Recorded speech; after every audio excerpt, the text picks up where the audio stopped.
ఈ phone tapping మీద ఇప్పటికీ చాలా లీకులు వచ్చినాయి, చాలా లీకుడు వార్తలు వచ్చినాయి, అన్ని లీకుడు వార్తలు వచ్చినాయని. ఆ లీకుడు వార్తల మీద కాంగ్రెస్లో చర్చ జరుగుతుంది. కాంగ్రెస్లో ముఖ్యమంత్రి రేవంత్ రెడ్డి గారు కాకుండా ఇంకా మిగతా వాళ్ళు ఉంటారు కదా, మిగతా లీడర్లు అంతా ఏమనుకుంటున్నారు తెలుసా? అనవసరంగా బీజేపీకి అవకాశం కల్పిస్తున్నారు, బీజేపీకి అవకాశం ఇస్తున్నారు. ఇప్పుడు నేను ఇచ్చిన లీక్ అదే కదా, బిఎల్ సంతోష్ అరెస్ట్ కేసీఆర్ ఆదేశం ఇచ్చిన పట్ల బిఎల్ సంతోష్ ఇదంతా కూడా ఏదో చేసినారని చెప్పి ప్రయత్నం చేసి బిఎల్ సంతోష్ను అరెస్ట్ చేశారో చేయలేదు ఇప్పటిదాకా కూడా. కానీ అనవసరంగా బీజేపీకి సంధిస్తున్నారు, బీజేపీ దీనిలో హైలైట్ చేసే ప్రయత్నం చేస్తున్నారు, ఈ లీకుల ద్వారా బీజేపీకి అడ్వాంటేజ్ ఇచ్చే ప్రయత్నం చేస్తున్నారు అనేది కాంగ్రెస్లో జరుగుతున్న చర్చ. అసలు బీజేపీకి అడ్వాంటేజ్ చేసే ప్రయత్నం ఎందుకు చేస్తున్నారు, ఎవరికి చేస్తున్నారు? కాంగ్రెస్లో కట్టర్ కాంగ్రెస్ చాలామంది ఉన్నారు. పాత కాంగ్రెస్ వాళ్ళంతా కట్టర్ కాంగ్రెస్లే. వాళ్ళు 10 సంవత్సరాలు అధికారంలో లేకపోయినా, వాళ్ళ మీద 1,000,000 కంప్లైంట్లు వచ్చినా, వాళ్ళ మీద కేసులైనా, వాళ్ళ ఎంబడి కార్యకర్తలు లేకపోయినా, ఎమ్మెల్యేలు పోయినా కట్టర్ కాంగ్రెస్ వాళ్ళు కాంగ్రెస్లోనే ఉన్నారు. వాళ్ళు ఎప్పటికైనా కాంగ్రెస్ అధికారంలోకి వస్తుంది, మేము కాంగ్రెస్ అని చెప్పుకొని ఉన్నారు. ఇప్పుడు వేరే పార్టీలకి వెళ్ళి వచ్చి దాన్ని ఎవరైతే ఆక్యుపై చేయాలని చేసినారో వాళ్ళ రాజ్యం నడుస్తుంది అనేది కాంగ్రెస్లో జరుగుతున్న చర్చ. వాళ్ళదే నడుస్తుంది, ఒరిజినల్ కాంగ్రెస్ నడుస్తలేదని. ఇప్పుడు ఈ లీకుడు వార్తల ద్వారా బీజేపీకి సైడ్ ఇస్తున్నది ఎవరు?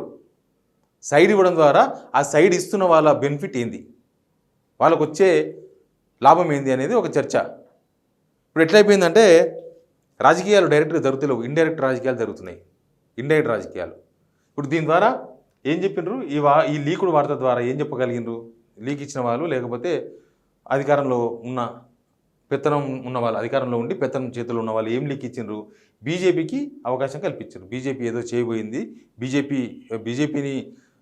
బీజేపీ దోషి కాదు, బీజేపీ ఒక ఎమ్మెల్యేని కొనుగోలు చేసే ప్రయత్నం చేసింది అనేది వాళ్ళు ఇచ్చిన కాన్ఫెషన్.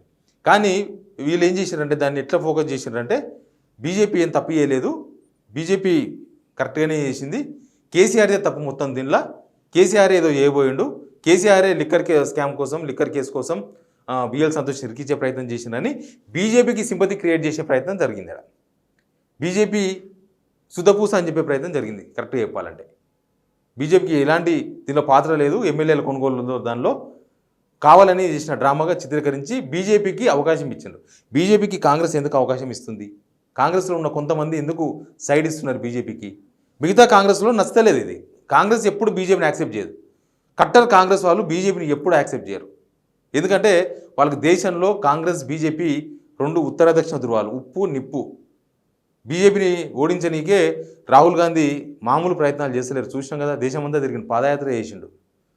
వాళ్ళు రోజు మోదీ ఏం చేస్తున్నారు, మోదీ ఫ్రెండ్స్ అదానీ అంబానీ వాళ్ళ మీద ఆరోపణలు చేస్తున్నారు, బీజేపీ బీజేపీ గెలిస్తే రాజ్యాంగం రద్దయితం ప్రచారం చేసిండ్రు, బీజేపీ గెలిస్తే రిజర్వేషన్స్ రద్దయితం ప్రచారం చేసిండ్రు, మోడీ బండారం ఇదేని వాళ్ళంతా ప్రచారం చేస్తున్నారు.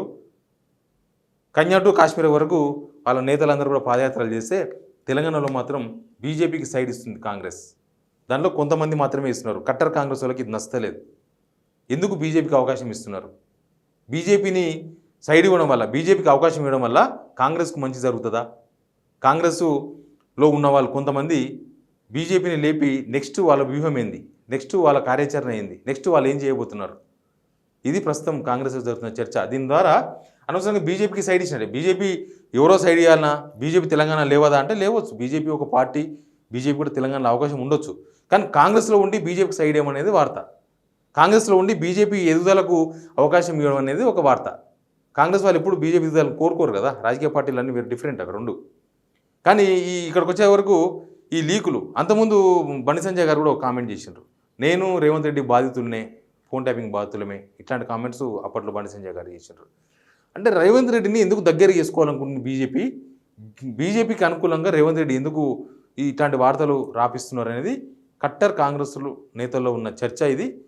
దీని మీద ఇక ముందు తెలుస్తుంది, ఇంకా ముందు చాలా ఉంది రాజకీయం. ఇప్పుడే కదా తెలంగాణలో మళ్ళీ కొత్త గవర్నమెంట్ వచ్చి ఇదంతా నడుస్తున్నది కాబట్టి నెక్స్ట్ జరుగుతుంది. కాకపోతే ఈ లీకుడు వార్తల ద్వారా ఎవరికి ఏం కావాలనో వాళ్ళు ఆ వ్యవహారం చక్కబెట్టుకున్నట్టుగా కనిపిస్తుంది. బీజేపీకి దగ్గర అవ్వాలనుకుంటున్న వాళ్ళు బీజేపీకి దగ్గర అవుతున్నారు, బీజేపీ దూరంగా ఉండి కాంగ్రెస్లో ఉండాలనుకున్న వాళ్ళు ఇట్లాంటి వాళ్ళని విభేదిస్తూ ఉన్నారు. లేకపోతే గతంలో ఓటుకు నోటు కేసు కూడా ఇట్లాంటి ఫోన్ ట్యాపింగ్ ద్వారానే తెలిసింది, నన్ను జైల్లో వేసినారు అప్పట్లో ఓటునోటు కేసులో అని అనుకుంటున్న వాళ్ళు ఆ రివెంజ్ తీసుకునే ప్రయత్నం చేస్తున్నారు. ఇటువంటి అన్నీ కూడా జరుగుతున్నాయి దీని ద్వారా.